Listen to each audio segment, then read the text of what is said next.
사장님, 저 다른 남자들보다 훨씬 단단한데 감당할 자신 있으세요? 얼마나 대단하길래 그래요. 나 부서져도 좋으니까 멈추지 마요. 침실의 조명을 어둡게 낮추자 그의 낮고 굵은 목소리가 제 귀가를 서늘하게 파고들었습니다. 45년을 살면서 이런 떨림은 정말 처음이었어요. 아니, 정확히는 너무 오래전 잊고 있었던 원초적인 공포이자 설렘이었죠. 저보다 9살이나 어린 그 남자가 제 얼굴을 부드럽게 어루만질 때 마치 숨이 멎는 것만 같았어요. 늘어진 살도 신경 쓰였고 주름진 손도 부끄러웠지만 5년 만에 맞이하는 가슴 뛰는 밤이었습니다. 하지만 불과 얼마 전만 해도 이 사람을 다시는 볼 수 없을 거라고 생각했어요. 아니, 절대로 만나서는 안 된다고 믿었죠. 도대체 우리에게 무슨 일이 있었던 걸까요? 오늘 여러분께 매일 똑같았던 제 일상을 완전히 흔들어 놓았던 그날의 이야기를 들려드리겠습니다. 본격적으로 시작하기 전에 영상 오른쪽 아래 구독, 좋아요 눌러주세요. 모두 무료입니다. 제 이름은 서윤. 올해 나이 45입니다.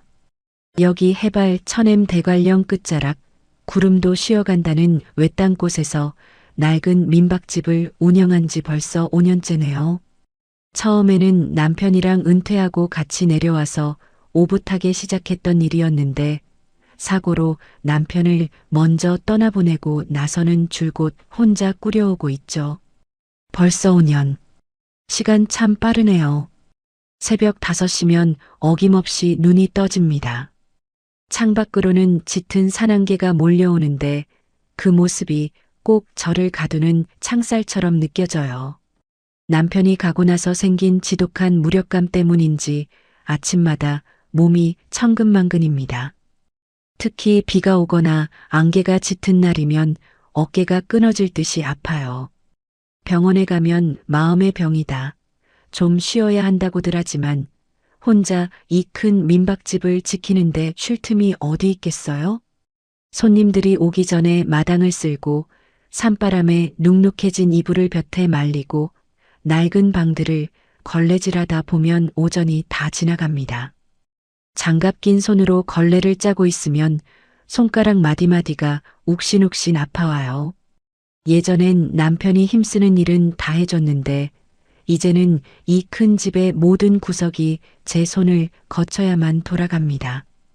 민박집 운영이라는 게 겉보기엔 낭만적일지 몰라도 혼자 하는 여자에게는 참 가혹한 일이에요. 화장실 변기가 막히거나 전구가 나가면 한참을 멍하니 서 있다가 혼자 연장을 들고 씨름합니다. 그럴 때마다 텅 빈 거실을 보면 한숨이 절로 나와요. 나 오늘 하루도 참 잘 버텼다고 수고했다고 말해줄 사람 한 명 없는 이 집이 가끔은 거대한 감옥처럼 느껴지기도 합니다.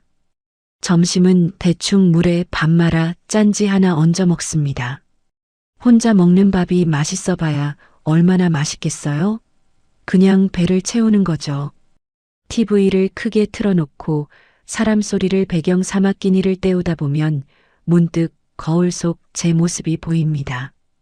거친 산바람에 푸석해진 피부, 깊어진 미간주름. 45이라는 나이가 새삼스럽게 무겁게 다가오더라고요.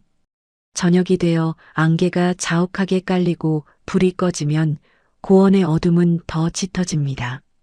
짐승 우짖는 소리만 요란한 그 밤에 혼자 침대에 누우면 지독한 부채감이 밀려와요. 나만 이렇게 살아있어도 되는 걸까? 남편을 지키지 못했다는 자책감이 파도처럼 덮쳐오죠. 내일은 또 무슨 일을 해야 하나, 언제까지 이렇게 혼자 버틸 수 있을까 하는 걱정들에 밤을 꼬박 새우기 일쑤입니다. 남들은 공기 좋은 곳에서 사니 좋겠다고 하지만 제게 이 산장은 그저 메마른 박토 같은 삶의 터전일 뿐이었습니다. 가끔은 그런 상상을 했어요. 누군가 문을 두드리고 들어와서 서윤 씨 힘들었지? 라고 물어봐주는 상상. 무거운 이불 빨래를 같이 널어주고 고장난 난간을 뚝딱 고쳐주는 든든한 등 같은 거 말이에요.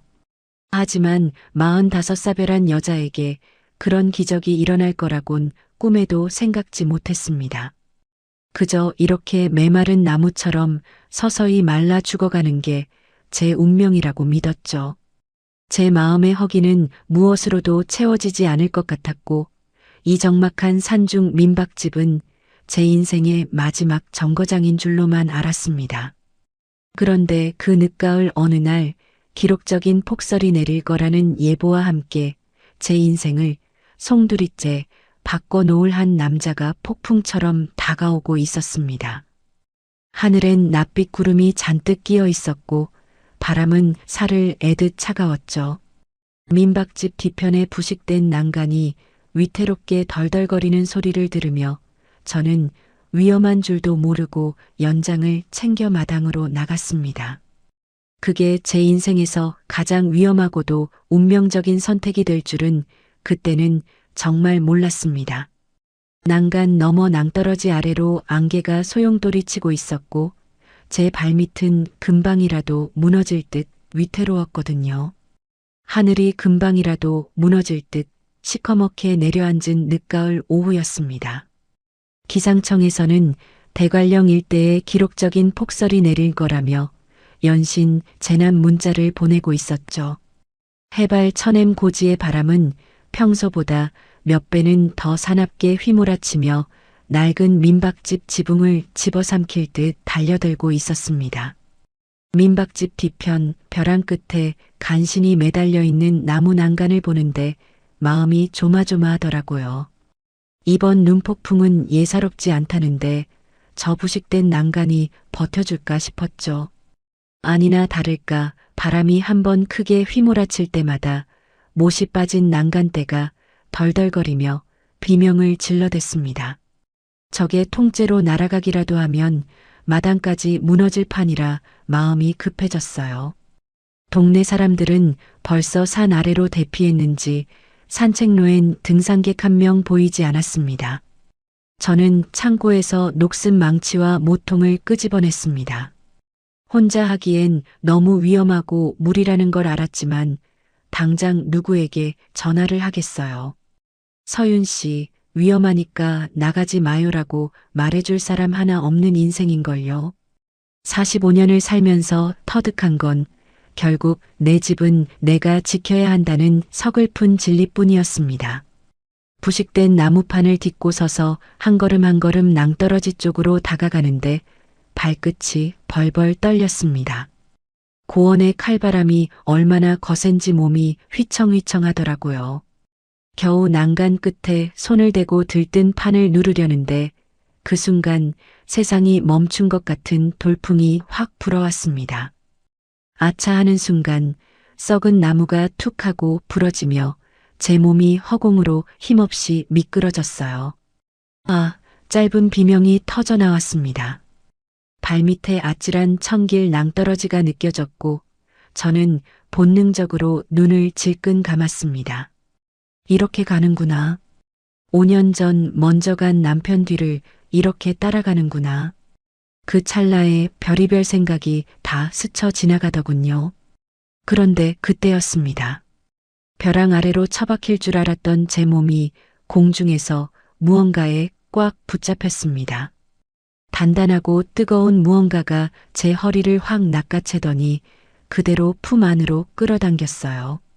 쿵 하는 둔탁한 소리와 함께 저는 차가운 흙바닥이 아닌 누군가의 넓고 탄탄한 가슴 위로 떨어졌습니다.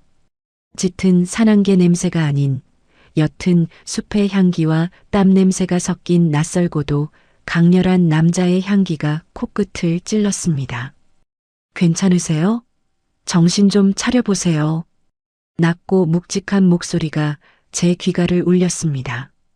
조심스럽게 눈을 떠보니 비바람을 맞아 젖은 머리카락 사이로 날카로운 듯 하면서도 깊은 눈매를 가진 남자가 저를 내려다보고 있었습니다. 그 남자는 바닥에 누운 채로 제 온몸을 받아내고 있었어요. 36살이라기엔 너무나 깊은 눈빛을 가진 하지만 몸만큼은 강철처럼 단단한 태호 씨였습니다. 어머, 저기 괜찮으세요? 저 때문에 다치신 거 아니에요?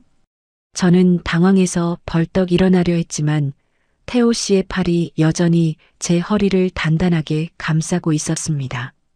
그 손길이 얼마나 힘있고 든든한지 5년 동안 죽어있던 여자의 감각이 발끝부터 머리끝까지 찌릿하게 올라오더라고요. 45, 아직 여자이고 싶은 나이에 느낀 그 뜨거운 온기는 지독한 오한을 앓던 제 심장에 불을 지피는 것 같았습니다. 저는 괜찮으니까 천천히 일어나세요. 갑자기 일어나면 어지러울 겁니다. 태호 씨는 저를 부축해 일으켜 세우고는 제 옷에 묻은 흙을 툭툭 털어주었습니다. 그의 손길은 거칠었지만 세심했어요. 가까이서 보니 어깨는 떡 벌어져 있었고 젖은 셔츠 위로 드러난 그의 실루엣은 제가 잊고 지냈던 남성 그 자체였습니다. 나중에 알게 된 사실이지만 태호 씨는 서울에서 유명한 조향사로 일하다가 어떤 사건으로 마음의 상처를 입고 이곳 대관령 숲길을 무작정 걷던 중이었답니다. 폭설 온다는데 혼자 여기서 뭐 하시는 겁니까? 죽을 뻔했잖아요. 조금은 무뚝뚝하고 화난 듯한 목소리였지만 그 속엔 걱정이 가득 담겨 있다는 걸 느낄 수 있었습니다. 누군가에게 이런 꾸중 섞인 걱정을 들어본 게 얼마만인지 몰라서 저는 바보같이 울컥 눈물이 날 뻔했어요. 난간이 곧 무너질 것 같아서요. 혼자라서 어쩔 수가 없었어요. 제 대답에 태호 씨는 한참 동안 제 얼굴을 빤히 바라보았습니다. 마치 제 안의 외로움과 고단함을 꿰뚫어 보는 것 같은 그 눈빛에 저는 고개를 숙여버렸죠. 거칠어진 손과 헝클어진 머리칼, 제 초라한 모습이 그 젊고 단단한 남자 앞에서 너무 부끄러웠거든요. 난간 저한테 맡기고 안에 들어가 계세요. 폭설 올 때는 이런 거 하는 거 아닙니다. 태호 씨는 제가 대답할 틈도 없이 망치를 집어들었습니다. 비바람 속에서 묵묵히 난간을 손보는 그의 넓은 등은 제가 그토록 갈구해 온 평온한 안식처럼 보였습니다. 땀방울이 그의 턱선을 타고 내려와 빗물과 섞이는 모습이 이상하게 가슴 시리도록 섹시하게 느껴지더라고요. 모든 정리를 마친 태호 씨가 빗물을 닦으며 제 앞으로 걸어왔습니다. 당분간은 괜찮을 겁니다. 근데 혼자 사시는 거예요? 네. 사별하고 혼자 민박집 한 지 꽤 됐어요. 그는 제 말에 잠시 멈칫하더니 고개를 끄덕이며 배낭을 고쳐맸습니다. 다시 숲길로 사라질 것만 같은 그의 뒷모습을 보는데 제 가슴이 왜 그렇게 뛰던지 이 남자를 그냥 보내면 제 인생에 다시는 이런 온기가 찾아오지 않을 것 같은 예감이 들었거든요. 저기 눈이 곧 쏟아질 텐데 오늘 여기서 묵고 가실래요? 방도 비어 있고 도와주신 게 너무 고마워서 그래요. 제 말에 태호 씨는 걸음을 멈추고 저를 돌아보았습니다. 쏟아지는 비구름 사이로 마주친 그의 눈빛에는 낯선 고독과 따스함이 공존하고 있었죠. 그는 잠시 망설이는 듯 하더니 열게 미소 지었습니다. 그럼 신세 좀 질까요?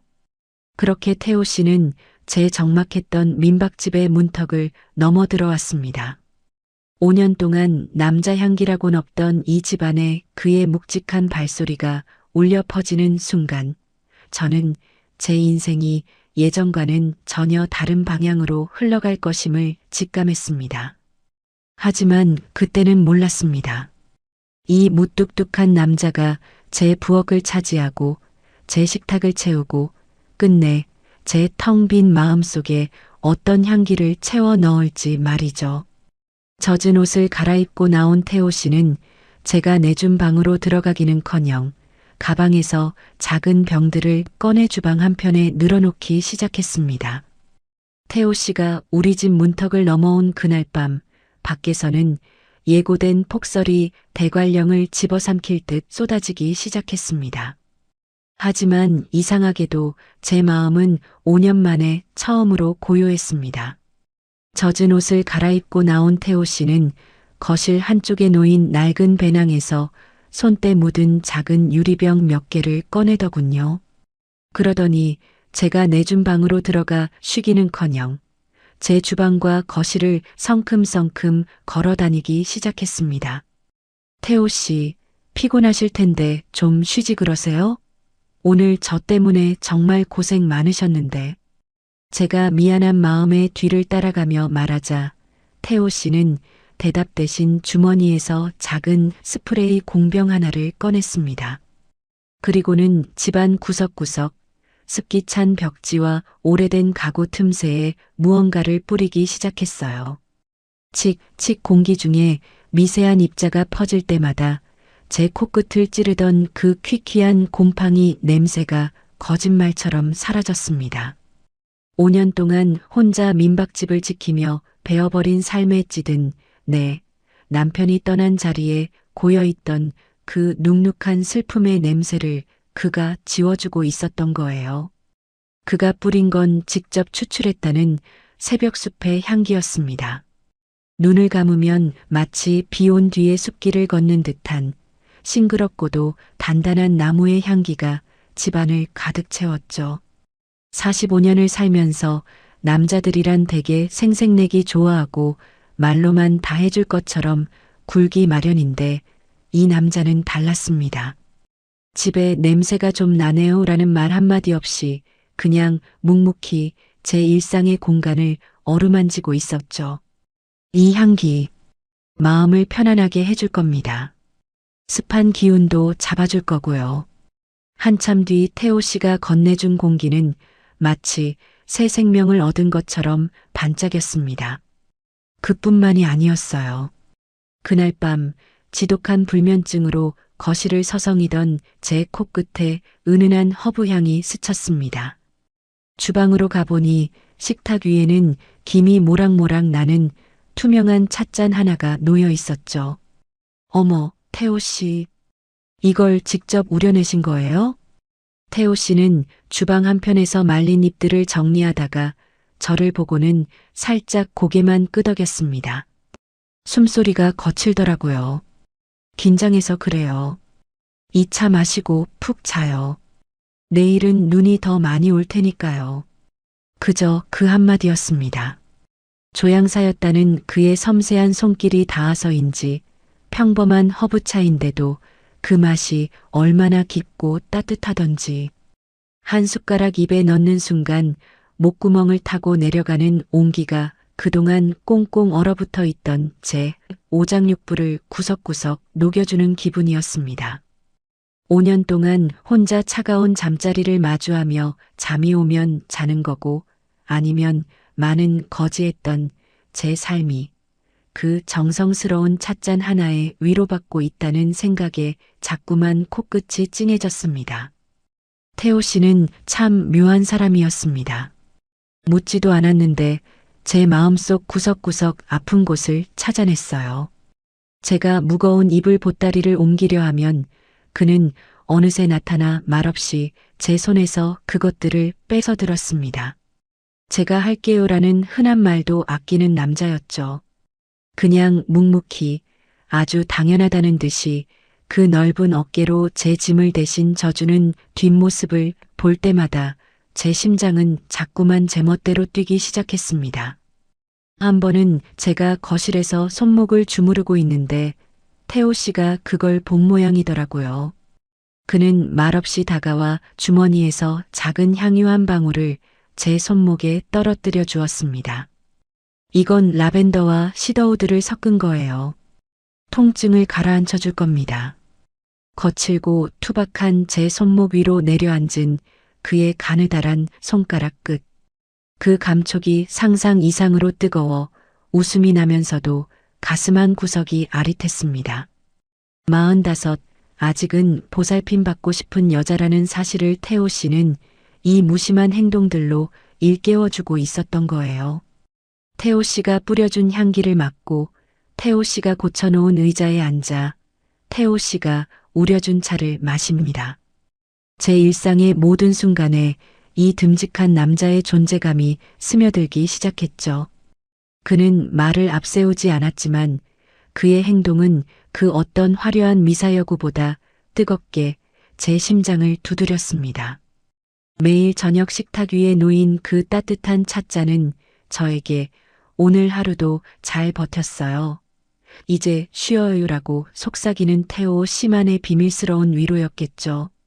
얼어붙은 대관령의 눈이 봄볕에 조금씩 녹아내리듯 제 방어 기제도 그의 묵묵한 배려 앞에 힘없이 무너져 내리고 있었습니다. 박토 같았던 제 인생에도 다시 꽃이 필 수 있을까 하는 희망이 싹트기 시작한 겁니다. 하지만 우리 사이에는 여전히 넘지 못한 벽이 있었어요. 9살이라는 나이 차이, 그리고 서로의 가슴 속에 깊이 박힌 사연들이었죠. 우리는 서로에게 위로받고 있었지만 아직 그 아픈 속살까지는 보여주지 못한 상태였습니다. 그러던 어느 날 밤이었습니다. 밖에는 눈보라가 치고 실내에는 장작 타는 소리만 가득하던 그 적막한 시간에 태호 씨가 평소엔 자립에도 되지 않던 술병을 꺼내더군요.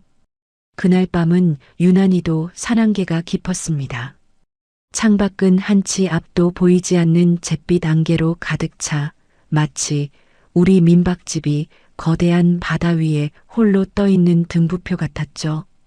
밖에서는 눈 섞인 바람이 창문을 거칠게 두드렸지만 거실 안은 타오르는 장작불 소리만이 정막을 깨고 있었습니다. 태호 씨는 평소엔 잘 입에도 되지 않던 독한 위스키 한 병과 잔 2개를 꺼내 제 앞에 놓았습니다. 45년을 살면서 이런 밤에 남자와 마주 앉아 술잔을 기울이게 될 줄은 정말 몰랐어요. 투명한 잔에 호박색 액체가 채워지고 타닥거리는 장작불빛이 술잔 속을 일렁이게 했죠.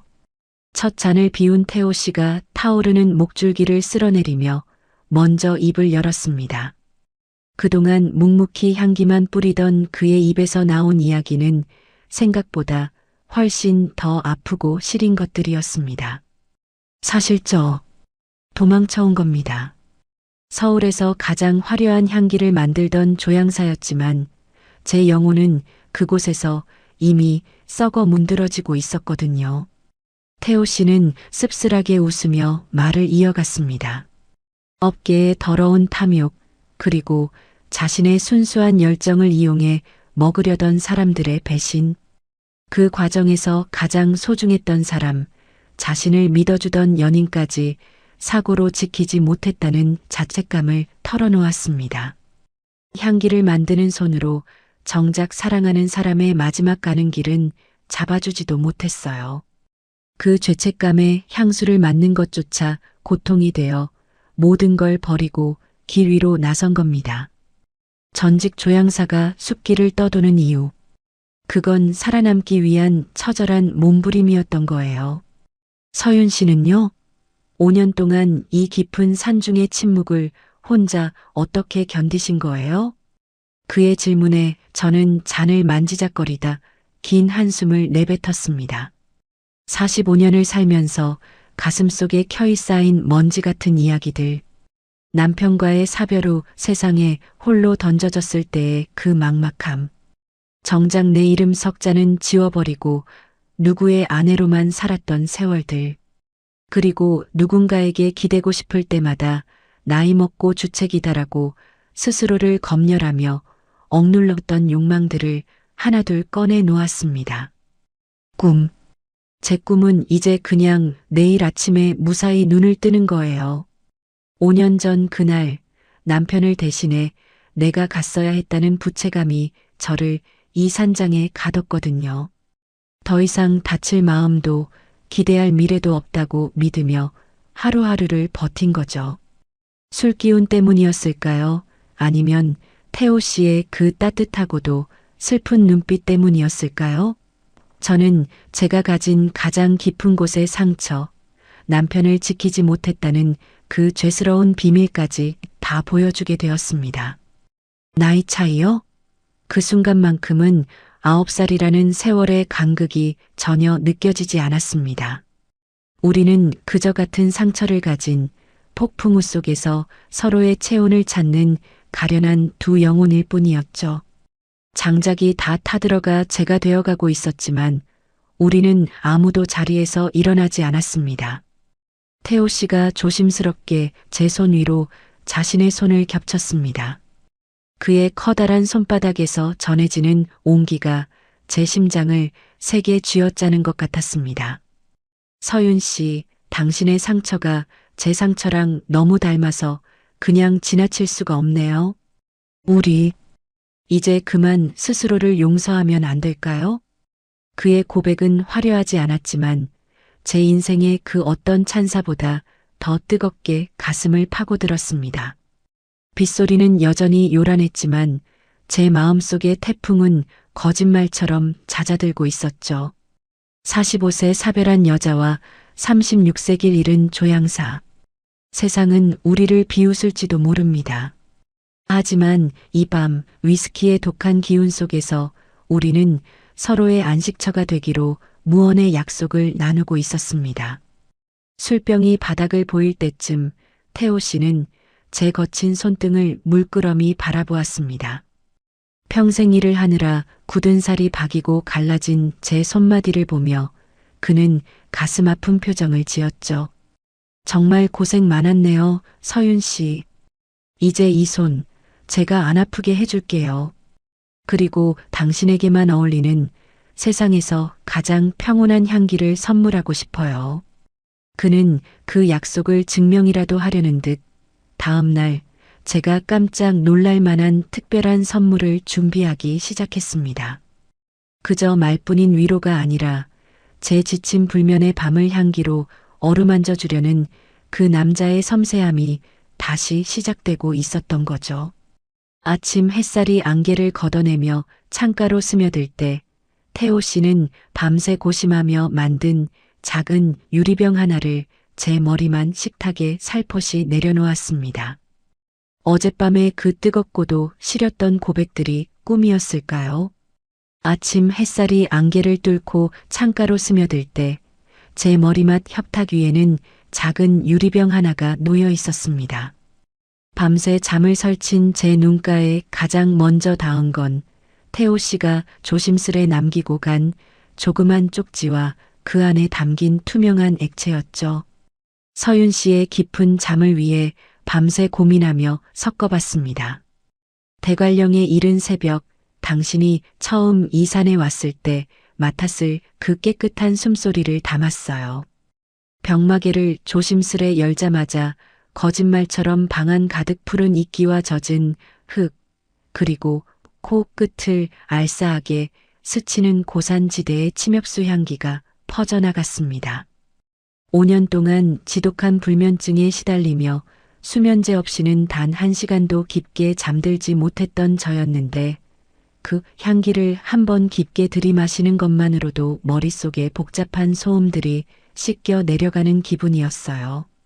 45, 인생의 쓴맛은 다 보았다고 생각했는데 이 36살 남자의 섬세한 배려 앞에 저는 다시금 철없는 소녀처럼 가슴이 떨렸습니다. 누군가 나만을 위해 밤을 지새우며 향기를 골랐다는 사실, 내 아픈 잠자리를 걱정해주는 사람이 곁에 있다는 사실이 눈물겹도록 고마웠거든요. 저는 그 고마움을 말로 다 표현할 길이 없어 제가 가장 잘하는 방법으로 보답하기로 마음먹었습니다. 서둘러 창고에서 장화를 꺼내 신고 눈이 채 녹지 않은 뒷산으로 향했습니다. 아직 겨울의 끝자락이었지만 바위 틈새와 낙엽 아래 숨어있는 귀한 약초들과 초봄의 기운을 머금은 산나물들을 누구보다 잘 알고 있었으니까요. 손끝이 시리고 발이 시렸지만 태호 씨에게 줄 만찬을 생각하니 힘든 줄도 몰랐습니다. 귀한 산더덕 몇 부리와 향이 진한 취나물, 그리고 정성껏 말려두었던 능이버섯까지 챙겨 집으로 돌아왔습니다. 주방에선 기분 좋은 칼질 소리가 리듬을 탔습니다. 더덕은 방망이로 살살 두드려 연하게 만들고 직접 담근 고추장 양념을 발라 석쇠에 구워냈죠. 갓 지은 솥밥에서는 구수한 향이 올라오고 산나물들은 들기름에 조물조물 묻혀냈습니다. 45년 평생 누군가를 위해 요리를 하면서 이렇게 설레고 정성을 다했던 적이 또 있었나 싶더라고요. 저녁 무렵 태호 씨가 거실로 나왔을 때 식탁 위에는 정갈하면서도 풍성한 산중 만찬이 차려져 있었습니다. 이게 다 뭡니까, 서윤 씨? 세상에. 향기가 예사롭지 않은데요. 태호 씨의 눈이 휘둥그레졌습니다. 항상 무뚝뚝하고 차분하던 그의 얼굴에 어린아이 같은 호기심과 감탄이 서렸죠. 저는 쑥스러운 듯 앞치마에 손을 닦으며 자리를 권했습니다. 태호 씨가 주신 향기 선물에 비하면 보잘것없지만 제 마음이에요. 이 산이 저에게 준 가장 귀한 것들로만 채웠거든요. 태호 씨 입맛에 맞을지 모르겠네요. 태호 씨는 정성스레 차려진 음식을 한 입 천천히 음미하기 시작했습니다. 그가 젓가락을 움직일 때마다 제 가슴은 콩닥콩닥 소리를 내며 뛰었죠. 조향사로 일하면서 세상의 온갖 산의 진미는 다 먹어봤지만 이렇게 따뜻하고 깊은 맛은 처음입니다. 서윤 씨의 손길이 닿아서 그런지 이 음식들에서 꼭 서윤 씨 같은 향기가 나요. 강인하면서도 속은 한없이 부드러운 그런 향기요. 그의 칭찬 한마디에 제 얼굴은 잘 익은 더덕구이처럼 붉게 달아올랐습니다. 36 남자의 이 정중하면서도 뜨거운 시선이 제 눈을 빤히 바라볼 때 저는 비로소 깨달았습니다. 우리가 단순히 상처를 공유하는 사이를 넘어 서로를 이성으로 느끼기 시작했다는 것을요. 식탁 위로 흐르는 공기가 아침과는 사뭇 달랐습니다. 촛불 하나 켜지 않았지만 서로를 바라보는 눈빛만으로도 공간이 환해지는 느낌이었죠. 태호 씨가 밥그릇을 깨끗이 비우고는 제 손을 가만히 잡았습니다. 서윤 씨, 이제 혼자 밥 먹지 말아요. 당신이 차려준 이 따뜻한 온기, 제가 계속 지켜드리고 싶습니다. 그의 손바닥에서 느껴지는 열기에 심장이 터질 것만 같았습니다. 45의 사별한 여자에게도 이런 기적이 일어날 수 있는 건지 하느님께 묻고 싶을 정도였어요. 하지만 행복도 잠시 우리 사이에 이 달콤한 기류를 깨뜨리는 뜻밖의 소식이 들려온 건 바로 그 다음 날이었습니다. 태호 씨의 휴대폰이 며칠 만에 처음으로 요란하게 울렸고 전화를 받는 그의 얼굴이 순식간에 차갑게 굳어버렸거든요. 태호 씨의 휴대폰이 요란하게 울리던 그날 이후 민박집의 공기는 미묘하게 가라앉아 있었습니다. 서울에서 그를 찾는 목소리들, 화려한 복귀를 종용하는 유혹들이 이 깊은 산골까지 손을 뻗치고 있었죠. 36, 한창 빛날 나이의 그를 보며 제 마음 한구석엔 시커먼 먹구름이 끼기 시작했습니다. 나 같은 사별한 여자가 이 젊고 유능한 남자의 앞길을 막고 있는 건 아닐까 하는 자격지심이 저를 괴롭혔거든요. 그날 밤 태호 씨는 제 복잡한 속마음을 읽기라도 한 듯 겉옷을 챙겨 입고 저를 밖으로 이끌었습니다. 우리가 향한 곳은 민박집 뒤편, 하늘과 가장 맞닿아 있다는 고원 목장이었습니다. 세상에 태어나서 그렇게 많은 별은 처음 보았어요. 검은 비단 위에 다이아몬드 가루를 뿌려놓은 듯 은하수가 머리 위로 쏟아져 내리고 있었습니다. 하지만 제 눈에 들어온 건 찬란한 별빛이 아니라 제 곁에 선 태호 씨의 옆얼굴이었습니다. 서윤 씨, 저 별들 좀 봐요. 수만 년 전의 빛이 지금 우리에게 닿은 거래요. 우리 만남도 어쩌면 저 별빛처럼 아주 오래전부터 정해진 운명 아닐까요? 태호 씨의 낭만적인 목소리에 저는 오히려 고개를 떨구었습니다. 가슴속에 꾹꾹 눌러 담았던 불안이 결국 입 밖으로 터져나오고 말았죠. 태호 씨, 사실 전 무서워요. 우린 9살이나 차이가 나고 저는 이미 한 번의 삶을 정리한 사람이에요. 당신은 이제 다시 시작할 수 있는 빛나는 사람인데 저 때문에 당신의 그 화려한 미래를 포기하게 될까봐 그게 너무 겁이 나요. 제 목소리는 산바람에 실려 가늘게 떨리고 있었습니다. 45년을 살면서 쌓아온 제 방어기제가 다시 단단한 벽을 세우고 있었던 거죠. 과거의 상처가 덧날까봐, 다시 누군가를 잃게 될까봐 저는 뒷걸음질 치고 있었습니다. 그때였습니다. 태호 씨가 제 떨리는 어깨를 커다란 두 손으로 감싸 안았습니다. 그의 손바닥에서 전해지는 뜨거운 온기가 두꺼운 외투를 뚫고 제 심장까지 전달되더군요. 서윤 씨, 저를 봐요. 제 눈을 똑바로 봐요. 그의 강단 있는 목소리에 고개를 들자 은하수보다 더 깊고 반짝이는 태호 씨의 눈동자가 저를 빤히 내려다보고 있었습니다. 세상 사람들이 뭐라고 하든 당신이 어떤 과거를 가졌든 저에겐 아무 상관없습니다. 서울의 그 화려한 조명보다 저는 지금 당신과 함께 있는 이 고요한 숲의 향기가 100배, 1000배 더 소중해요. 당신은 저에게 도망치고 싶은 과거가 아니라 제가 뿌리 내리고 싶은 유일한 대지입니다. 그는 저를 더 깊숙이 자기 품 안으로 끌어당겼습니다. 그의 단단한 가슴팍에 제 얼굴이 묻혔고 규칙적인 그의 심장 박동이 제 귓가를 울렸습니다. 서윤 씨, 약속할게요. 세상에 어떤 풍파가 몰아쳐도 그 어떤 것의 눈보라가 우리를 흔들어도 저는 당신 곁에서 결코 흔들리지 않는 뿌리 깊은 나무가 될 겁니다. 당신이 지치면 내 그늘에 쉬어가고 당신이 추우면 제 몸을 태워 온기를 드릴게요. 그러니까 제발 저를 밀어내지 마세요. 그의 진심 어린 고백에 제 눈에선 참아왔던 눈물이 복물 터지듯 쏟아졌습니다.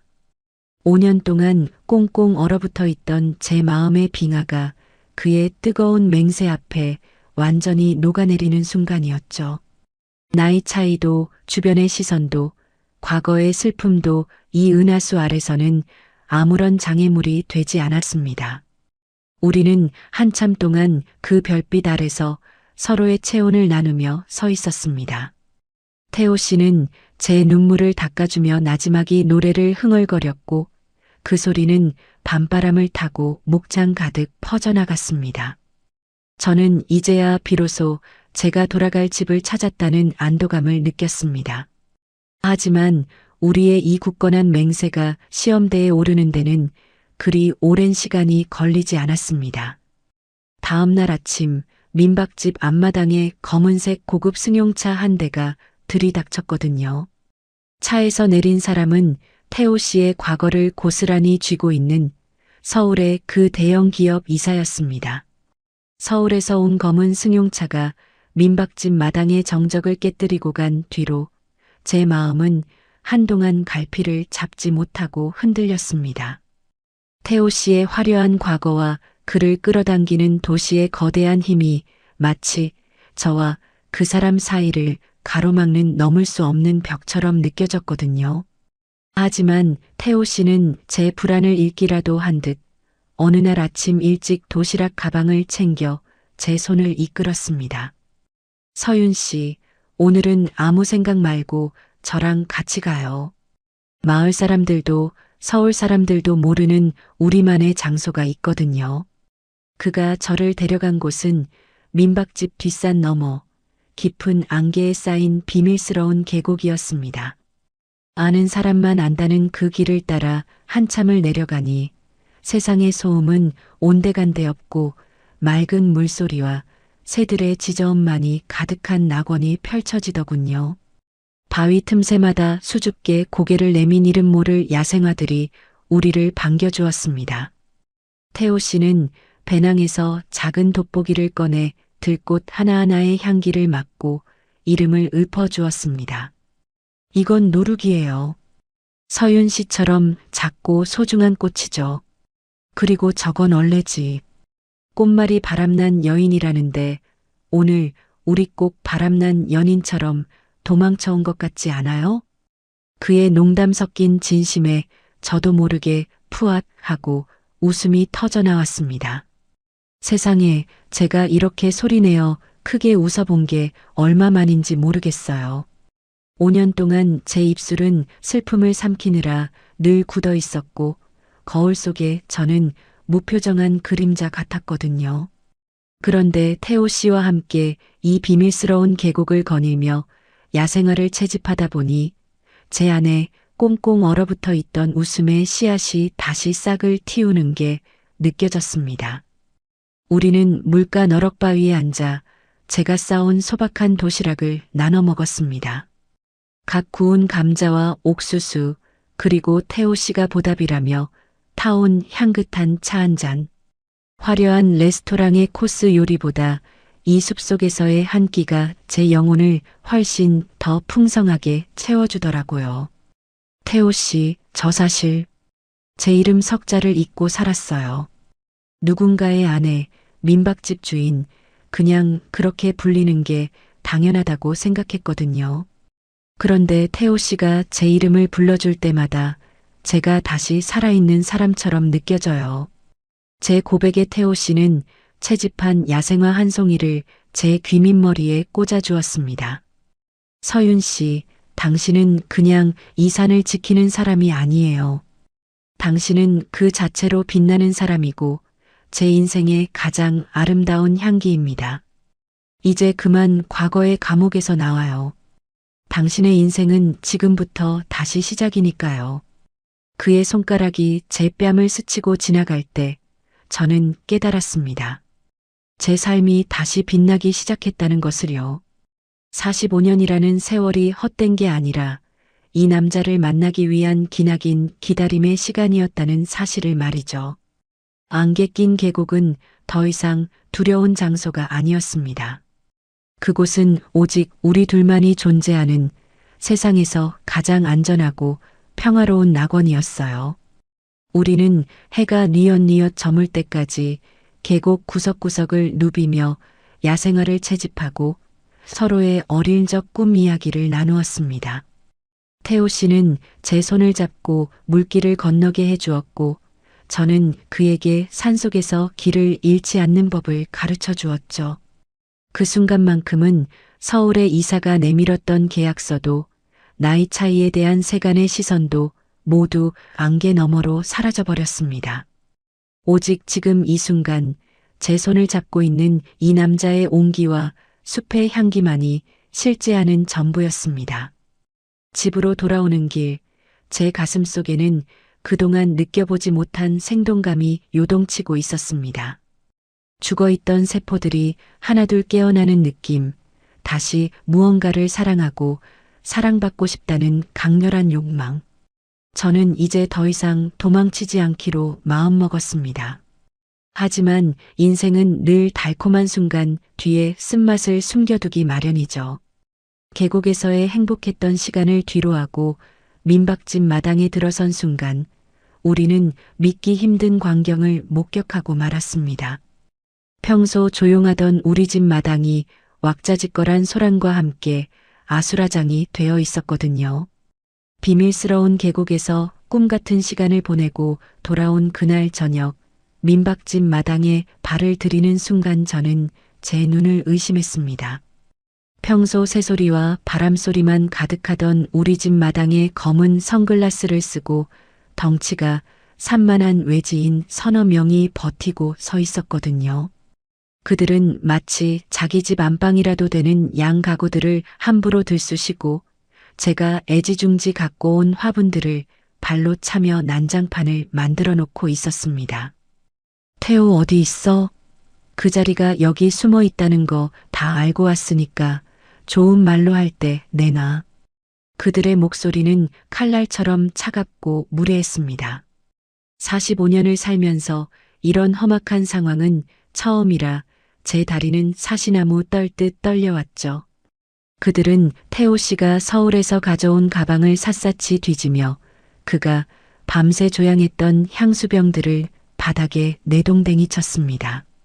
유리 깨지는 소리가 제 가슴속 어딘가 파편처럼 박히는 기분이었어요. 이게 무슨 짓들이에요? 당장 나가요. 경찰에 신고할 거니까.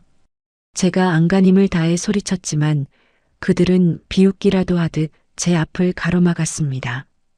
그중 한 명은 태호 씨가 저에게 선물했던 그 소중한 새벽숲의 향 디퓨저를 손에 들고는 가소롭다는 듯 코끝에 가져다 대더군요.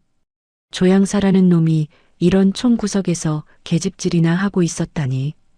회사의 기밀 원료를 빼돌려 놓고 여기서 팔자 좋게 놀고 있었단 말이지. 그들의 입에서 나온 이야기는 충격적이었습니다. 태호 씨가 단순한 조향사가 아니라 회사의 핵심 기술과 향수 원료를 가로채 도망친 기업 스파이라는 거예요. 저는 믿을 수 없었습니다.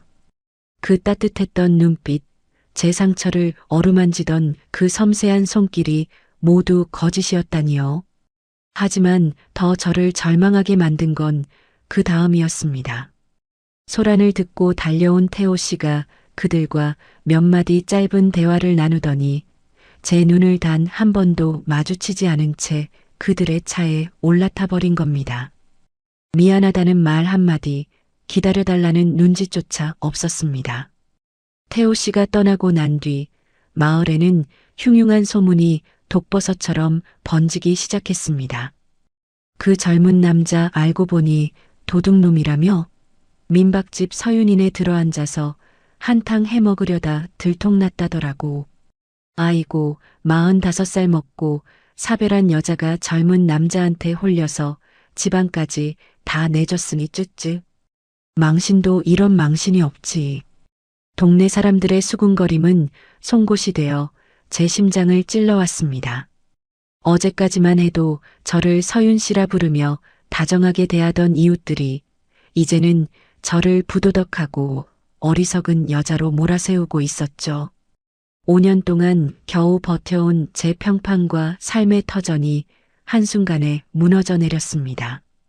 방 안에는 여전히 태호 씨가 남기고 간 숲의 향기가 감돌고 있는데 정작 그 향기를 만든 사람은 흔적도 없이 사라졌습니다. 저는 난장판이 된 거실 한복판에 주저앉아 엉엉 울었습니다. 그가 남긴 쪽지를 쥐어뜯으며 제 인생에 다시 찾아온 봄날이 신기루였다는 사실을 뼈저리게 실감했죠. 태호 씨, 정말 당신도 나를 이용한 건가요? 그 따뜻했던 찻잔도 은하수 아래의 맹세도 전부 연극이었나요? 질문은 공허하게 메아리칠 뿐이었습니다. 텅 빈 민박집에는 다시 지독한 곰팡이 냄새가 스멀스멀 올라오는 것 같았고 제 불면증은 예전보다 더 악화되어 저를 괴롭혔습니다. 마을 사람들의 따가운 시선을 피해 저는 대낮에도 문을 걸어 잠그고 어둠 속에 숨어 지냈습니다. 그렇게 일주일이 흘렀을까요? 마을 입구에 다시는 나타나지 않을 것 같던 그 익숙한 실루엣이 나타났다는 소문이 들려왔습니다. 하지만 그가 들고 온 소식은 제 예상과는 전혀 다른 더 거대한 폭풍의 전조였습니다. 태호 씨가 그 검은 차에 올라타 흔적도 없이 사라진 뒤 대관령의 공기는 이전보다 훨씬 더 잔인하게 차가워졌습니다. 하지만 저를 진짜 얼어붙게 만든 건 살을 에이는 산바람이 아니었어요. 수십 년을 한 동네에서 형님, 동생하며 지내왔던 산 아래 이웃들의 돌변한 눈빛이었습니다. 서윤 씨, 정말 몰랐던 거야? 그 젊은 놈이 회사 돈 빼돌리고 숨어 들어온 거라는 걸? 평소 따뜻한 국밥 한 그릇 나눠 먹던 이웃집 형님도 제 민박집 일손이 부족할 때마다 발벗고 나서주던 옆집 아저씨도 이제는 저를 마치 전염병 환자보단 멀리했습니다. 아니, 멀리하는 정도가 아니라 대놓고 저를 손가락질하며 범죄자의 조력자라 낙인 찍었죠. 45살이나 먹어서 사별하고 조용히 살 줄 알았더니 젊은 놈한테 홀려서 마을 망신은 다 시키고 말이야. 그놈이 훔친 향수 원료인가 뭔가 하는 거 서윤이네 마당 어딘가에 숨겨놓은 거 아니야? 마을 회관 앞을 지날 때마다 들려오는 수군거림은 제 심장에 비수를 꽂았습니다. 제가 5년 동안 이 척박한 산등성이에서 민박집을 지키며 쌓아온 신뢰가 단 일주일 만에 모래성처럼 허물어져 내린 거예요. 45세 다시 시작하고 싶다는 꿈을 꿨던 제가 너무 어리석었던 걸까요? 저는 결국 민박집의 모든 대문을 걸어 잠갔습니다. 마당으로 통하는 작은 쪽문까지 빗장을 지르고 낮에도 커튼을 굳게 쳐서 단 한 줌의 햇살도 방 안으로 들이지 않았어요. 태호 씨가 뿌려주었던 그 싱그러운 숲의 향기는 이제 독한 기억이 되어 제 목을 조여왔습니다. 태호 씨, 정말 당신은 나를 이용한 것뿐이었나요? 그 단단했던 팔도, 내 거친 손을 잡아주던 그 온기도 다 연출된 연극이었냐고요. 어둠 속에 웅크리고 앉아 있으면 태호 씨에 대한 의심이 곰팡이처럼 제 머릿속을 갉아먹었습니다.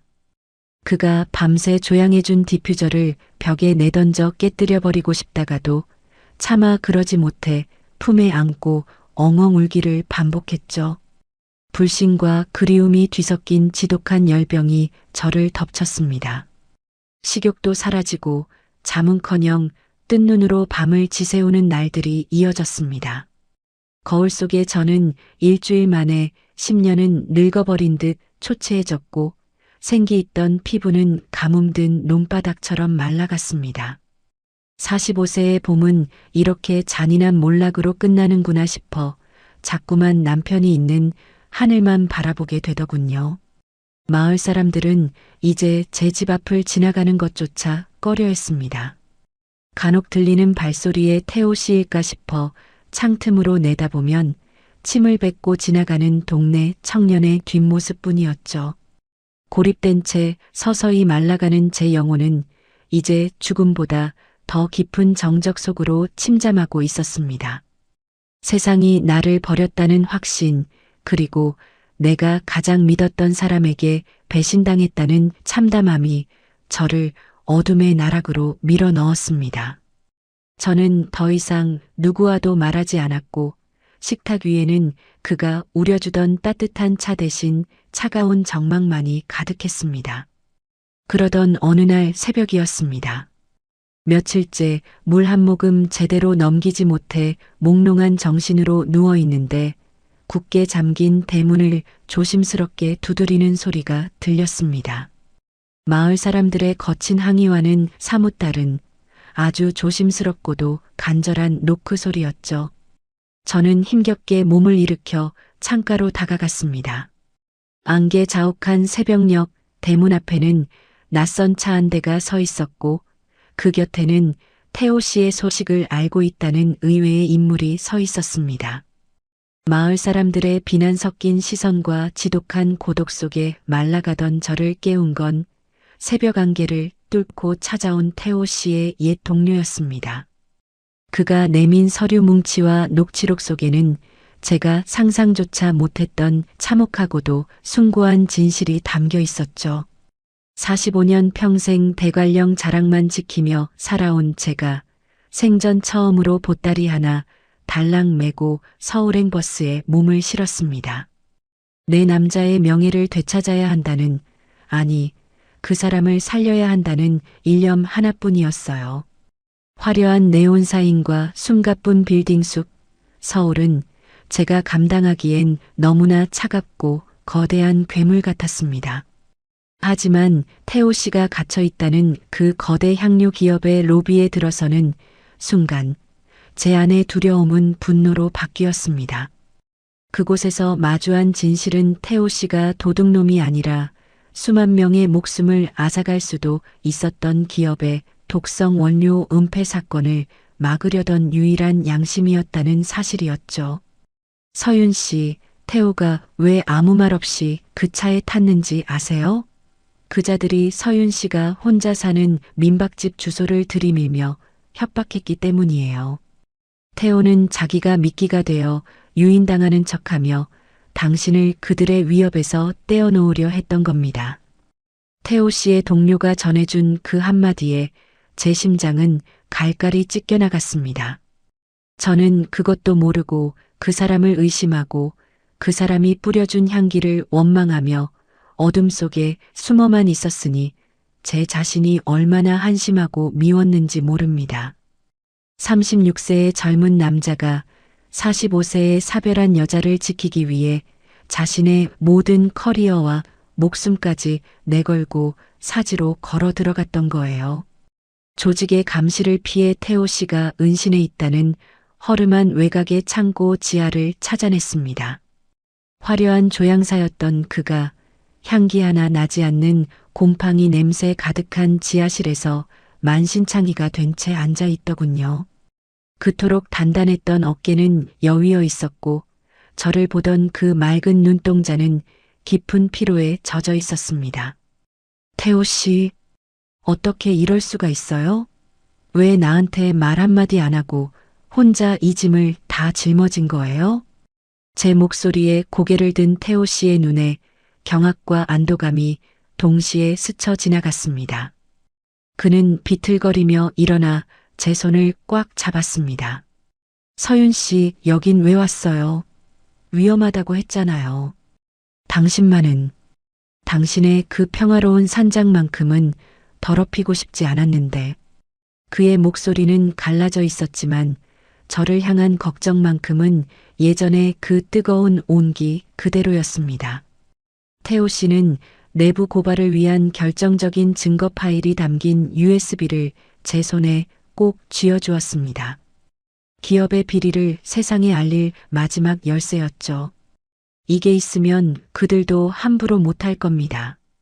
서윤 씨, 이제 제가 아닌 이 진실을 지켜주세요. 그래야 우리 다시 대관령으로 돌아갈 수 있어요. 하지만 우리가 재회의 기쁨을 나누기도 전에 복도 끝에서 구둣발 소리가 거칠게 들려왔습니다. 검은 양복을 입은 사내들이 우리가 있는 곳을 포위하기 시작한 거죠. 태호 씨는 제 어깨를 밀치며 뒷문으로 향하는 길을 가리켰습니다. 자신은 끝까지 남아서 그들을 막아설 테니 저보고 먼저 도망치라는 신호였어요. 안 돼요, 태호 씨. 같이 가요. 당신 혼자 두고 절대 못 가요. 제가 울부짖으며 그의 옷자락을 붙잡았지만 태호 씨는 제 이마에 짧게 입을 맞추고는 차갑게 식은 철문을 안에서 걸어 잠갔습니다. 문 너머로 들리는 둔탁한 마찰음과 태호 씨의 신음소리. 저는 그 문을 두드리며 오열했지만 제 손에는 그가 목숨 걸고 지켜낸 무거운 진실만이 쥐어져 있었습니다. 저는 눈물을 닦고 일어섰습니다. 이제 더 이상 나약한 민박집 주인이 아니었습니다.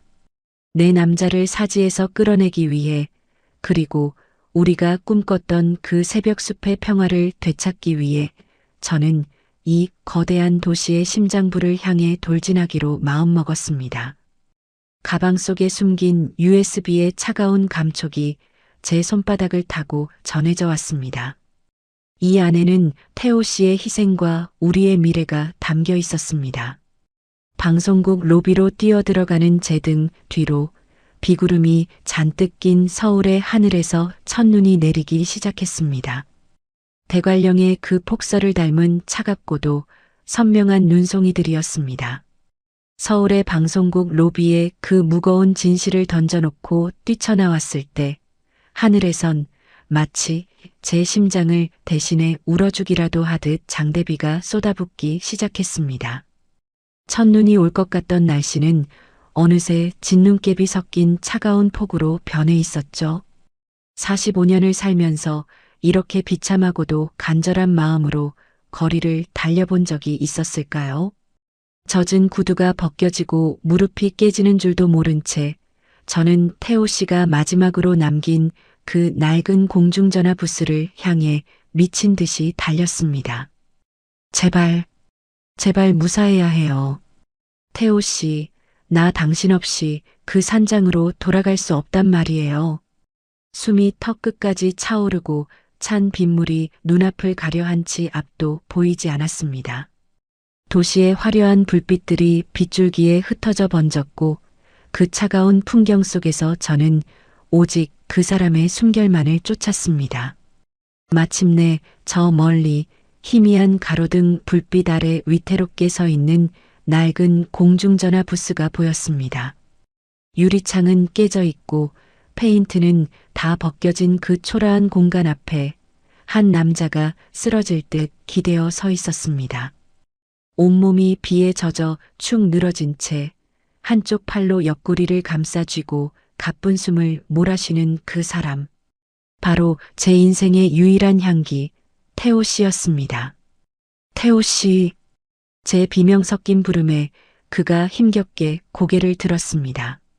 엉망이 된 머리카락 사이로 드러난 그의 얼굴은 말로 다 할 수 없을 만큼 처참했습니다.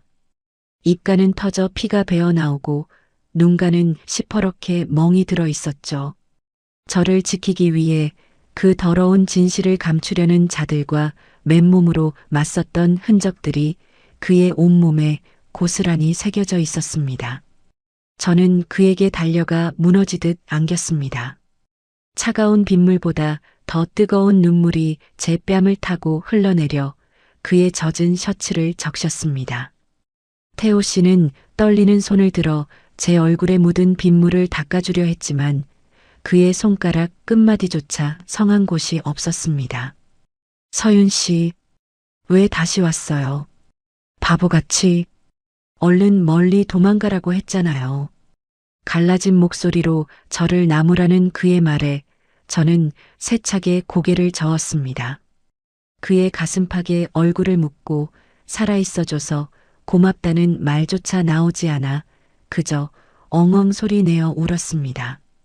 45세, 세상 풍파 다 겪어 굳은 살이 박였다고 믿었던 제 마음이 그 사람의 상처 입은 얼굴 앞에서 갈갈이 찢겨나갔습니다. 당신 없이 어디로 가요? 당신이 없는 대관령이 나한테 무슨 소용이냐고요. 이제 절대 당신 혼자 안 둬요. 죽어도 같이 죽고 살아도 같이 살 거예요. 제 단호한 외침에 태호 씨의 눈에서도 굵은 눈물이 떨어졌습니다. 그는 힘겹게 팔을 들어 저를 부서질 듯 꽉 껴안았습니다.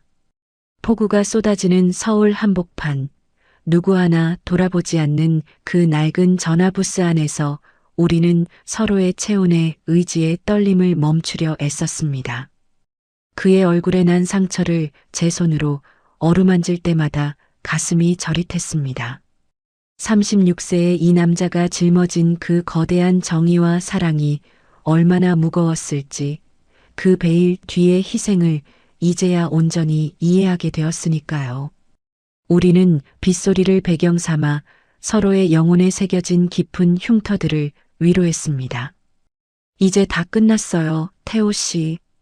방송국에 다 전했어요. 내일이면 세상이 다 알게 될 거예요. 당신은 도둑놈이 아니라 영웅이라고, 당신이 지킨 건 향수가 아니라 사람들의 생명이었다고 말이에요. 제 말에 태호 씨는 비로소 안도의 미소를 지으며 제 이마에 자신의 이마를 맞댔습니다. 빗물과 눈물 그리고 서로의 거친 숨소리가 뒤섞인 그 찰나의 순간 저는 세상 그 무엇도 우리를 갈라놓을 수 없음을 확신했습니다. 9살의 나이 차이도 추잡한 기업의 음모도 마을 사람들의 독한 시선도 이 폭우 속의 재회 앞에서는 한낱 먼지에 불과했습니다. 우리는 빗속에서 한참을 서로의 상처를 보듬으며 서 있었습니다. 태호 씨의 상처 입은 손이 제 손을 꽉 쥐었을 때 저는 느낄 수 있었습니다. 이 남자가 제 인생의 마지막 안식처이자 제가 지켜야 할 단 하나의 세계라는 것을요. 비는 그칠 줄 모르고 쏟아졌지만 제 가슴 속엔 이미 따뜻한 난로가 지펴지고 있었습니다. 이제 이 지독한 서울을 떠나 우리들의 보금자리인 그 산장으로 돌아갈 시간입니다. 비록 집안은 난장판이 되어 있고 마을 사람들의 시선은 여전히 차가울지 몰라도 우리 둘이 함께라면 그 어떤 추위도 견뎌낼 수 있을 것 같았습니다. 태호 씨가 제 어깨를 감싸 안으며 힘겹게 첫 발걸음을 뗐습니다. 멀리서 우리를 쫓던 추격자들의 차소리 대신 내일 아침의 평화를 예고하는 희미한 여명이 구름 너머에서 꿈틀거리고 있었습니다. 서울의 그 지독했던 폭우와 상처투성이었던 밤이 지나고 거짓말처럼 세상이 뒤집혔습니다. 아침 뉴스를 가득 채운 건 태호 씨의 이름과 그 거대 기업의 추악한 민낯이었죠. 태호 씨가 목숨 걸고 지켜낸 그 작은 USB 하나가 대한민국을 흔들었고 그제야 사람들은 알게 되었습니다. 그가 도둑놈이 아니라 우리 모두의 숨구멍을 지켜내려 했던 고독한 싸움꾼이었다는 거리요. 태호 씨의 명예가 회복되던 날 대관령의 공기는 유난히도 달콤했습니다. 서울에서의 상처를 채 다 씻어내기도 전이었지만 우리는 약속이라도 한 듯 낡은 트럭에 몸을 싣고 다시 우리들의 낙원, 그 민박집으로 향했습니다. 마을 어귀에 들어서자마자 저는 깜짝 놀랐습니다. 불과 일주일 전만 해도 저를 향해 침을 뱉고 손가락질하던 마을 사람들이 길가에 서서 우리를 기다리고 있었거든요. 검은 승용차들이 들이닥쳤을 때 태호 씨를 향해 욕설을 퍼붓던 이웃집 형님도, 저를 홀린 여자라 비망하던 옆집 아주머니도 차마 고개를 들지 못한 채 서 있었습니다. 서윤 씨, 정말 미안하네. 우리가 앞뒤 사정도 모르고 그저 남의 말만 믿고 태호 선생한테 큰 죄를 졌어. 마을 이장님이 대표로 다가와 투박한 손으로 태호 씨의 어깨를 두드리며 사과를 건넸습니다. 그들의 눈에는 미안함과 머쓱함이 가득했죠. 45년을 살면서 사람의 마음이 이토록 손바닥 뒤집듯 바뀔 수 있다는 게 씁쓸하기도 했지만 한편으로는 제 가슴 속에 맺혀있던 응어리가 눈 녹듯 사라지는 기분이었습니다. 하지만 저는 예전처럼 그저 고개를 숙이고 넘어가는 착한 서윤이가 되지 않기로 했습니다. 저는 차에서 내려 당당하게 태호 씨의 곁으로 다가갔습니다. 그리고는 아직 상처가 다 아물지 않은 그의 탄탄한 팔에 제 팔을 꽉 끼워 넣었습니다. 이 사람, 여러분이 생각하던 그런 사람 아니에요. 저를 지켜주고 세상을 지켜준 제 소중한 사람입니다.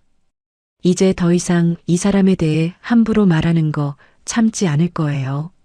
제 목소리는 떨림없이 단단했습니다. 45세, 사별한 여자가 9살이나 어린 남자와 팔짱을 끼고 마을 사람들 앞에 선다는 것. 예전의 저라면 상상도 못할 파격적인 일이었죠. 하지만 태호 씨의 듬직한 체온이 제 팔을 타고 전해질 때 저는 그 어떤 비난보다 제 행복이 더 중요하다는 걸 뼈저리게 느꼈습니다. 우리는 보란듯이 마을 장터 한복판을 돌았습니다. 사람들이 쑥덕거리는 소리 대신 이제는 부러움 섞인 시선과 환영의 박수가 들려왔죠. 태호 씨는 쑥스러운 듯 웃으면서도 제 손을 더욱 꽉 쥐어주었습니다. 서윤 씨, 이제 진짜 우리 집으로 가는 거네요. 당신이랑 팔짱 끼고 걷는 이 길이 서울의 그 어떤 레드카펫보다 더 자랑스럽습니다. 그의 말 한마디에 제 눈시울이 다시 뜨거워졌습니다. 장터 국밥집 아주머니가 건네주는 따끈한 떡 한 봉지를 받아들고 우리는 다시 우리들의 숲으로 향했습니다. 민박집 마당은 여전히 난장판이었지만 이제 그곳은 상처의 흔적이 아니라 우리가 함께 이겨낸 훈장처럼 보였습니다. 태호 씨는 마당 한편에 쓰러진 화분을 바로 세우며 말했습니다. 여기서 다시 시작해요. 서윤 씨의 손길과 제 향기가 만나는 이곳에서 누구도 흔들 수 없는 우리만의 숲을 만드는 겁니다. 그는 더 이상 도망치는 조향사가 아니었습니다. 그는 이제 제 곁을 지키는 가장 든든한 나무이자 제 인생의 가장 깊은 향기가 되기로 한 거죠. 마을 사람들은 미안함의 표시로 저녁마다 감자와 옥수수를 민박집 문 앞에 두고 갔고 닫혔던 민박집의 문은 다시 활짝 열렸습니다. 하지만 우리의 이야기는 여기서 끝이 아니었습니다. 태호 씨는 서울에서의 복귀 제안을 모두 거절하고 저와 함께 이 산에서 새로운 꿈을 꾸기 시작했거든요. 그는 창고 한 편을 개조해 자신만의 작은 실험실을 만들었고 저는 그를 위해 산의 숨결을 담은 약초들을 채집하러 다녔습니다. 그리고 마침내 태호 씨가 밤잠을 설치며 준비해온 세상에 단 하나뿐인 향수가 완성되던 날이었습니다. 그는 그 향수병을 들고 저를 우리들의 비밀스러운 낙원이었던 그 계곡으로 다시 불러냈습니다. 서울에서의 그 모진 시련을 뒤로하고 대관령으로 돌아온 뒤 우리 집에는 믿기 힘든 변화가 찾아왔습니다. 태호 씨는 예전처럼 숲길을 무작정 걷는 방랑자가 아니었어요. 그는 민박집 뒤편 오랫동안 방치되어 거미줄만 가득하던 낡은 창고를 치우기 시작했습니다. 먼지를 털어내고 썩은 석가래를 갈아 끼우고 직접 페인트 칠을 하며 그곳에 자신만의 영혼을 풀어넣었죠. 서윤 씨, 여기가 이제 우리의 시작점이 될 거예요. 세상에서 가장 낮은 곳의 향기를 모아 가장 높은 가치를 만드는 곳 말이죠. 그렇게 탄생한 숲속의 아틀리에는 태호 씨의 천재적인 후각과 제 정성이 깃든 약초들이 만나는 마법 같은 공간이 되었습니다. 태호 씨는 조향기구들을 들여놓고 밤낮으로 연구에 몰두했고 저는 산을 누비며 향기의 원천이 될 야생화와 희귀한 식물들을 채집해 날랐습니다. 45세, 이제 인생의 저녁 노을을 기다려야 한다고 믿었던 제 삶이 36살 남자의 열정 덕분에 다시 눈부신 아침 햇살을 맞이하게 된 거예요. 우리는 이제 정식으로 살림을 합쳤습니다. 5년 동안 사별한 남편의 그림자가 머물던 안방의 낡은 가구들을 치우고 태호 씨의 손때 묻은 물건들과 향수병들로 집안을 채웠죠. 아침마다 부엌에서 들리는 도마 소리와 거실 가득 퍼지는 은은한 조향 원료들의 향기. 적막하기만 해서 무섭기까지 했던 이 넓은 민박집이 이제는 사람 사는 온기와 달콤한 꽃향기로 빈틈없이 메워졌습니다. 태호 씨의 명예회복 소식과 그가 만든 대관령의 연인이라는 향수의 소문은 금세 전국으로 퍼져나갔습니다. 여기가 그 유명한 조향사 태호 씨가 계신 곳인가요? 서울 백화점에서도 구할 수 없다는 그 향기를 직접 맡아보고 싶어서 왔어요. 멀리 부산에서, 광주에서, 심지어는 외국에서도 사람들이 찾아오기 시작했습니다. 조용하던 산골 민박집은 이제 전국에서 찾아오는 손님들로 문전성시를 이뤘죠. 태호 씨는 아틀리에에서 사람들에게 어울리는 향기를 선물했고 저는 그들에게 산의 정취를 담은 차와 음식을 대접했습니다. 마을 사람들도 이제는 우리 집의 든든한 지원군이 되었습니다. 예전에는 수군거리던 아주머니들이 이제는 직접 캔 나무를 들고 와 태호 선생, 이거 향기 재료로 쓸 수 있나? 라며 넉살 좋게 말을 건네십니다. 태호 씨와 팔짱을 끼고 장터를 돌던 그 당당한 선언이 이제는 이 마을의 자연스러운 일상이 된 거예요. 우리는 함께 저녁을 먹으며 그날의 손님 이야기를 나누고 다음날 채집할 식물들의 리스트를 작성합니다. 태호 씨는 가끔 제 거친 손을 잡고 향유를 발라주며 속삭여요. 서윤 씨, 당신의 이 손에서 나는 흙냄새와 풀냄새가 제 최고의 영감을 깨웁니다. 당신은 제 아내이자 최고의 파트너예요. 9살이라는 나이 차이는 이제 숫자에 불과했습니다. 우리는 서로의 부족함을 향기로 채우고 온기로 덮어주는 완벽한 짝이었죠. 낡은 창고는 어느덧 세상에서 가장 향기로운 연구소가 되었고 제 가슴 속의 멍자국들은 그 향기로운 연기 속에 모두 흩어져 사라졌습니다. 하지만 태호 씨는 여기서 만족하지 않았습니다. 그는 저에게 더 큰 선물을 준비하고 있었거든요. 아틀리에가 자리를 잡아가던 어느 날 그는 저를 데리고 마당 한가운데로 나갔습니다. 거기엔 그가 비밀리에 준비해온 우리 두 사람의 사랑이 영원히 박제될 특별한 프로젝트의 설계도가 놓여 있었습니다. 아틀리에가 자리를 잡고 우리 두 사람의 살림이 제법 안정을 찾아가던 어느 초여름 새벽이었습니다. 태호 씨는 평소보다 훨씬 일찍 서둘러 채비하더니 저에게 가장 편안한 신발을 신으라고 하더군요.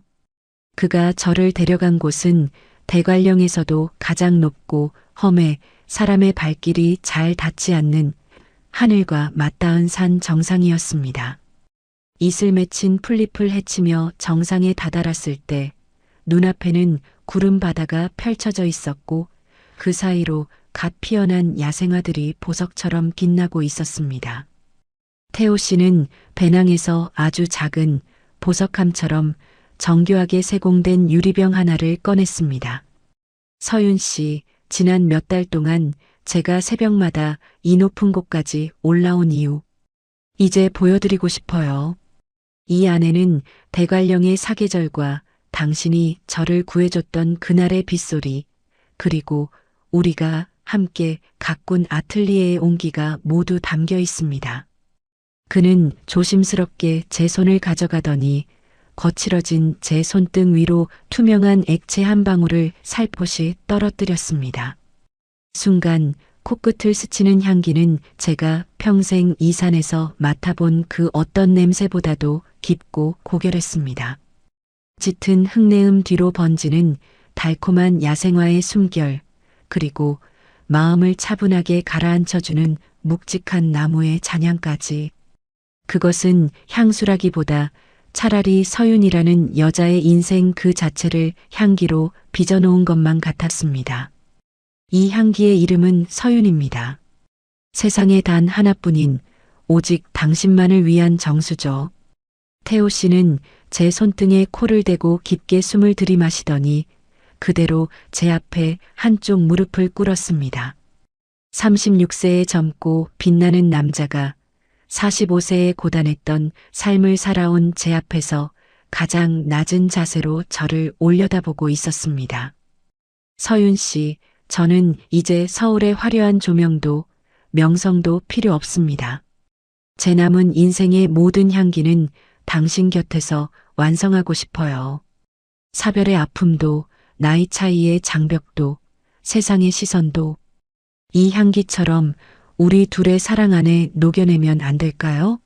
저의 아내가 되어주세요. 당신의 남은 생을 제가 가장 아름다운 향기로 채워드리고 싶습니다.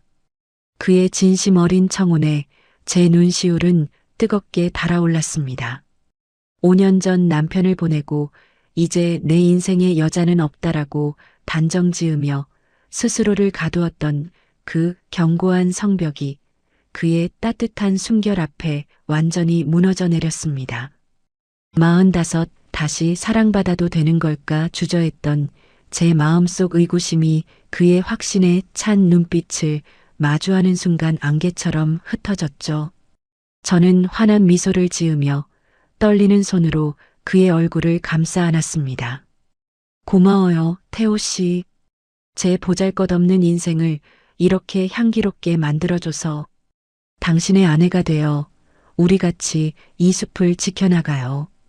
제가 대답하는 순간 구름 사이로 찬란한 아침 해가 솟아올랐습니다. 저는 그 단단한 품속으로 무너지듯 안겼고 태호 씨는 제 허리를 감싸 안으며 저를 번쩍 들어 올렸습니다. 산 정상에 울려 퍼지는 우리의 웃음소리는 바람을 타고 멀리 대관령 목장까지 흘러갔죠. 우리는 한참 동안 그 정상에 서서 우리가 함께 내려다볼 미래를 그렸습니다. 이제 더 이상 숨어 지내는 연인이 아니라 세상 앞에 당당히 부부로서 마주할 날들을 말이에요. 산 아래 민박집 마당에는 우리를 축복하듯 수천 송이의 야생화가 만개해 있었고 우리의 아틀리에는 이제 사랑의 결실로 더욱 빛날 준비를 마쳤습니다.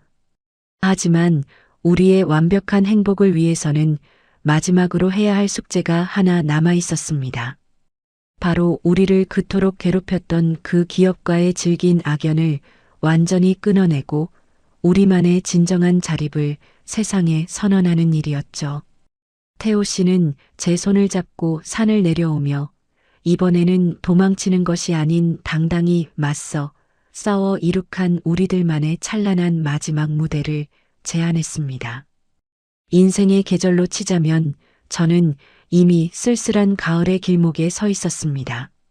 화려한 단풍보다는 땅에 떨어져 밟히는 낙엽이 더 익숙했고 남편을 보낸 뒤 제 마음은 늘 서리가 내린 듯 차갑게 얼어붙어 있었죠.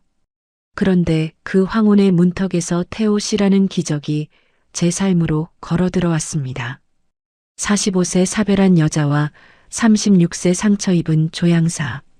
세상은 우리를 손가락질하기도 하고 의심의 눈초리로 바라보기도 했지만 우리는 그 모든 풍파를 견뎌내고 마침내 우리들만의 진실한 낙원에 도달했습니다. 태호 씨가 산 정상에서 제 손등에 뿌려주었던 그 영원의 향기는 이제 우리 두 사람의 삶 그 자체가 되었습니다.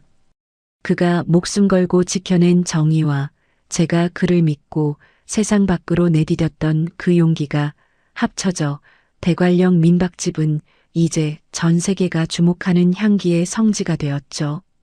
하지만 우리에게 중요한 건 화려한 명성이 아니었습니다.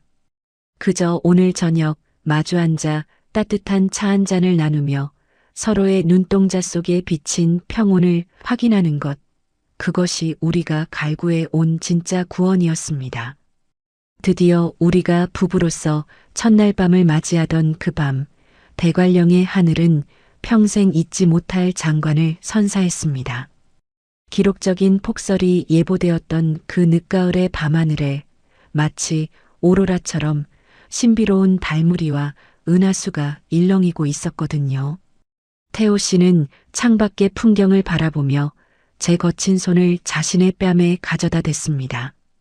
서윤 씨, 저 별빛들이 우리를 축복해 주는 것 같아요. 당신의 굽이진 상처들, 제가 만든 이 향기로 다 덮어드릴게요. 이제 당신 인생의 시린 겨울은 다시 없을 겁니다. 그의 낮은 목소리가 제 귓가를 울릴 때 저는 비로소 깨달았습니다. 사랑이란 젊은 날의 불꽃 같은 열정만이 아니라 인생의 늦은 가을에 서로의 시린 어깨를 감싸 안아주는 온기라는 것을요. 태호 씨는 제 상처 입은 영혼을 향기로 치유해 주었고 저는 그의 공허했던 삶을 따뜻한 밥상과 흔들리지 않는 신뢰로 채워주었습니다. 우리는 서로의 가장 아픈 구석을 누구보다 잘 아는 동지이자 연인이자 유일한 안식처가 된 것이죠. 창밖의 달빛이 방 안으로 흘러들어와 태호 씨의 단단한 어깨와 제 고단했던 삶의 흔적들을 부드럽게 어루만졌습니다. 그가 우려낸 따뜻한 허브차 향기가 공기 중에 머물고 우리가 함께 만든 아틀리에의 향기가 살결마다 배어 있는 여담. 저는 제 인생에서 가장 찬란한 황혼이 지금 이 순간임을 직감했습니다. 45년을 돌고 돌아 만난 이 남자의 품 안에서 저는 비로소 서윤이라는 제 이름을 되찾고 가장 눈부시게 피어오르고 있었으니까요. 태호 씨, 우리 이제 남은 생은 온전한 신뢰로만 채워가요. 어떤 바람이 불어도 뿌리 깊은 나무처럼 서로를 지탱하면서요. 제 말에 태호 씨는 환하게 웃으며 저를 깊게 끌어당겼습니다. 달빛 아래서 나누는 우리의 입맞춤은 그 어떤 향수보다 더 달콤하고 진했습니다. 대관령의 깊은 밤, 숲의 정령들이 우리를 축복하듯 나뭇잎을 흔들었고 우리는 그 고요하고도 뜨거운 축제 속에서 영원을 약속했습니다. 상처는 향기가 되었고 눈물은 별빛이 되어 우리 앞날을 환히 비추고 있었습니다. 지금까지 서윤과 태호의 가슴 시린 사랑 이야기를 함께 해주셔서 감사합니다. 인생의 뒤늦은 가을에 만난 두 사람의 기적 같은 사랑이 여러분의 마음속에도 작은 온기로 남았기를 바랍니다. 오늘 이 이야기가 감동적이셨다면 구독과 좋아요, 그리고 알림 설정까지 꼭 부탁드릴게요. 여러분의 소중한 관심이 더 아름다운 이야기를 만드는 큰 힘이 됩니다. 혹시 여러분에게도 잊지 못할 인생의 향기나 상처를 치유해 주었던 소중한 인연이 있으신가요? 아래 댓글로 여러분의 사연을 남겨주세요. 하나하나 소중히 읽으며 여러분과 소통하고 싶습니다. 그럼 저는 더 가슴 뭉클하고 진한 향기가 느껴지는 다음 이야기로 찾아뵙겠습니다. 오늘 밤 여러분 모두 대관령의 숲처럼 평온한 꿈 꾸시길 바랍니다. 고맙습니다.